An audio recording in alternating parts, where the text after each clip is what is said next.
प्रस्तांकन के प्रकार कि जब मुझे किसी नेगोशिएबल इंस्ट्रूमेंट का पराक्रमण करना है, किसी दूसरे को ट्रांसफर करना है, then how many types of endorsement की रियल में प्रस्तांकन के और कितने प्रकार हो सकते हैं। वेरियस टाइप्स ऑफ जो है इसके इंडोर्समेंट के टाइप्स जो है वो बहुत सारे हैं। तो सबसे पहला होता है कोरा प्रस्तांकन, ब्लैंक। अकॉर्डिंग टू सेक्शन 16 धारा 16 के अनुसार जब कोई भी नेगोशिएबल इंस्ट्रूमेंट है हमारा, इस नेगोशिएबल इंस्ट्रूमेंट पे ओनली मैं जब उसकी बैक साइड पर इस स्टाइल से सिग्नेचर कर देती हूँ, ओनली मैंने क्या किए हैं, सिग्नेचर किए हैं और कुछ भी नहीं लिखा, ना किसी का नाम, ना डेट, नथिंग एल्स, तो इस प्रकार का प्रस्तांकन कोरा प्रस्तांकन कहलाया जाएगा धारा 16 के अनुसार कि जब मैंने बैक पर केवल सिग्नेचर कर दिए। इट मीन्स ये वाहक है जिसके पास हो गया, बैरियर से जिसके पास हो गया, इसकी ऑनरशिप उसी को ट्रांसफर हो जाएगी। उसके बाद है पूर्ण प्रस्तांकन। पूर्ण प्रस्तांकन का मतलब होता है कि मैंने यहाँ पर किसी और का नाम भी लिखा जिसके फेवर में मुझे एंडोर्समेंट करना है। तो मैं यहाँ ऊपर नाम लिख देती हूँ, पे टू मोहन, पे टू सीता, पे टू गीता। अगर मैंने जिसके फेवर में एंडोर्समेंट किया है उस पर्टिकुलर पर्सन का नाम लिख करके फिर सिग्नेचर करती हूँ, तो इस प्रकार के एंडोर्समेंट को हम पूर्ण प्रस्तांकन के नाम से जानेंगे। कंप्लीट एंडोर्समेंट होगा कि pay to Pradeep and Sangeeta, यहाँ मैंने जिसके फेवर में किया उसका नाम लिख करके कर दिया। तो पहला था कोरा जब मैंने ओनली सिग्नेचर किए, दूसरा था पूर्ण जब मैंने जिसके फेवर में किया उसके साथ मैंने अपना नाम भी लिख करके दे दिया। उसके बाद होता है सशर्त conditional endorsement. According to section 52 एक कंडीशनल एंडोर्समेंट भी होता है कि pay to Mohan on his marriage, कि मोहन को पे कीजिए, बट कब, उसकी शादी पर संगीता। तो मैंने एक शर्त फिक्स कर दी उसकी मैरिज की, मैरिज होने पर ही उसको दिया जाएगा। या pay to Mohan after completing BCom examination, BCom के एग्जाम खत्म होने के बाद उसको दीजिए। या pay to Mohan on receiving, on जो है वो जैसे कभी कुछ भी कंडीशन आप इसके साथ फिक्स कर देते हो तो वो हो जाता है सशर्त कि मोहन को तो पे करना है, but on reaching Agra, on completing BCom, on his marriage, कहीं भी कोई कंडीशन फिक्स कर दी तो वो कंडीशन होने पर ही उसको इसका पेमेंट मिलेगा, वरना नहीं मिलेगा। सेक्शन 52 कहती है कि हम किसी कंडीशन को फिक्स कर सकते हैं बट वो लीगल हो, ऑथेंटिक कंडीशन को फिक्स करना जरूरी होता है। उसके बाद है दायित्व रहित, विदाउट एनी रेस्पॉन्सिबिलिटी, कि मैं कोई रेस्पॉन्सिबिलिटी लेना ही नहीं चाहती हूँ, मैंने एंडोर्समेंट कर दिया, फाइनल है, उसके बाद इस नेगोशिएबल इंस्ट्रूमेंट के प्रति मेरी कोई रेस्पॉन्सिबिलिटी नहीं है, then this type of endorsement is known as without any responsibility, दायित्व रहित प्रस्तांकन। अकॉर्डिंग टू अगेन सेक्शन 52 है नेगोशिएबल इंस्ट्रूमेंट एक्ट की, ये सारी सेक्शन है।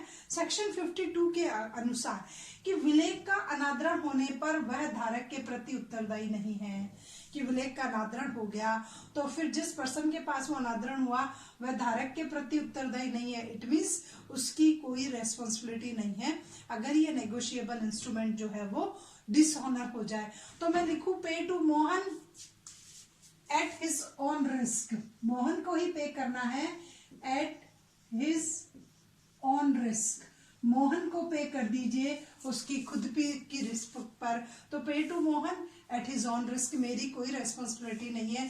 Pay to Mohan without recourse to me, मेरे दायित्व रहित है, मुझे कोई प्रॉब्लम नहीं है, उनको किसको देना है, कब डिसऑनर हो गया, आई एम नॉट रेस्पॉन्सिबल। तो इस प्रकार का भी प्रस्तांकन होता है जहां दायित्व रहित है, करने वाला उसकी रेस्पॉन्सिबिलिटी नहीं लेना चाह रहा है कि इसके बाद इसका क्या होगा। उसके बाद है इच्छिक प्रस्तांकन, वॉलंटरी इंडोर्समेंट भी होता है अकॉर्डिंग टू सेक्शन, पहले देख लीजिए इच्छिक प्रस्तांकन। लेकिन हमारी जो सेक्शन 93 है वो क्या कह रही है, नेगोशिएबल इंस्ट्रूमेंट एक्ट की सेक्शन 93 है। 93 ये कह रही है कि अनादरण की सूचना देने पर ही लेखक को उत्तरदायी ठहराया जा सकता है, कि अगर मोहन ने मुझे डिसऑनर की इंफॉर्मेशन दी तो ही मैं रेस्पॉन्सिबल हूंगी, वरना मैं रेस्पॉन्सिबल नहीं हूं। लेकिन अगर ये वॉलंटरी है इंडोर्समेंट तो, किंतु यदि प्रस्तांकन कर्ता ने विलेख के अनादरण की सूचना प्राप्त करने के अधिकार का परित्याग कर दिया है। मैं क्या यहाँ पर लिख दूं कि मुझे डिसऑनर होने की इंफॉर्मेशन देने का कोई वो नहीं है, हो गया, देन आई एम रेस्पॉन्सिबल। तो ऐसा पृष्ठांकन इच्छिक पृष्ठांकन कहलाता है। वापस समझिए कि 93 कह रही है कि अनादरण की सूचना देने पर ही मुझे रेस्पॉन्सिबल ठहराया जा सकता है, 93 ये कह रही है। लेकिन मैंने किस स्टाइल का इंडोर्समेंट किया? वॉलंटरी इंडोर्समेंट किया। तो इस इंडोर्समेंट में क्या है कि प्रस्थांकनकर्ता ने, मैंने खुद ने अनादरण की सूचना प्राप्त करने का जो मेरा अधिकार था, उस अधिकार का परित्याग कर दिया कि मुझे कोई जरूरत नहीं है डिसऑनर होने की इंफॉर्मेशन देने के लिए। I am always responsible for it, मैं उसके लिए हमेशा उत्तरदायी रहूंगी। तो ऐसा कहलाता है ऐच्छिक प्रस्थांकन कहलाया जाएगा। अब आता है प्रतिबंधित प्रस्थांकन। तो प्रतिबंधित प्रस्थांकन में क्या होता है कि मैंने कुछ रेस्ट्रिक्शंस लगा दिए हैं।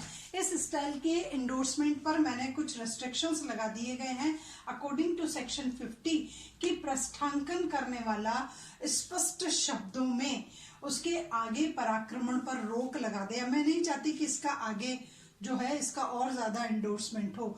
तो अगर मैंने क्या किया, स्पष्ट शब्दों में उस पर कुछ रोक लगा दिए, कुछ लिख दिया है, तो अब उसका आगे प्रस्थांकन नहीं होगा। पे टू मोहन ओनली शब्द और ऐड कर दिया कि पे टू मोहन ओनली, कि पे टू राम ओनली, पे टू श्याम ओनली, और फिर मैंने सिग्नेचर कर दिए। तो इसका मतलब अब इसका आगे इंडोर्समेंट होगा ही नहीं। फाइनली पेमेंट राम को ही मिलेगा, वहां फाइनली पेमेंट मोहन को ही मिलेगा। मोहन और राम को ये राइट नहीं है कि वो इसका आगे और इंडोर्समेंट कर दे। अकॉर्डिंग टू सेक्शन 50 इस स्टाइल का इंडोर्समेंट भी वैलिड इंडोर्समेंट होता है। उसके बाद है आंशिक प्रस्थांकन। वैसे पार्शियल इंडोर्समेंट हम नहीं कर सकते। सेक्शन 56 कह रही है कि इंडोर्समेंट के लिए कंप्लीट अमाउंट का होना कंपलसरी है, कि अगर ये 50,000 का था तो मैं 50,000 का पूरा ही इंडोर्समेंट करूं। पर कभी कभी क्या होता है कि यदि मैंने आंशिक राशि का भुगतान पहले ही कर दिया है, इंडोर्समेंट से पहले ही मोहन मुझसे 50 मांगता था, मैंने उसको 25 नगद में दे दिए, अब मुझे उसको 25,000 ही देने हैं, तो मैं यहाँ लिख सकती हूँ कि यहाँ पर मैंने पे टू मोहन ओनली 25,000 लिख करके भी साइन कर देती हूँ।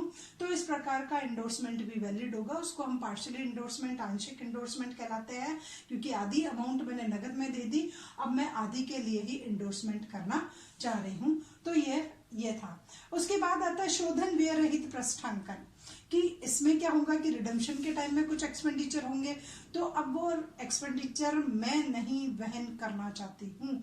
तो यहाँ पर विलेख का लेखक स्पष्ट लिख देता है कि वह विलेख की राशि के शोधन व्यय से संबंधित व्यय वहन नहीं करेगा। मैं यहाँ क्लियर कर देती हूँ कि I am not responsible any type of redemption expenditure. तो अगर मैंने यहाँ ऐसा लिख दिया है और फिर मैं इसका एंडोर्समेंट करती हूँ, it means at the time of redemption उस पर कुछ एक्सपेंडिचर हुए, तो ये एक्सपेंडिचर इस विलेख के लेखक द्वारा नहीं वहन किए जाएंगे। जो भी पार्टी के पास वो होगा, एटलीस्ट वही पार्टी उस विलेख के एक्सपेंडिचर को करेगी। तो ये है डिफरेंट टाइप्स के इंडोर्समेंट के बारे में।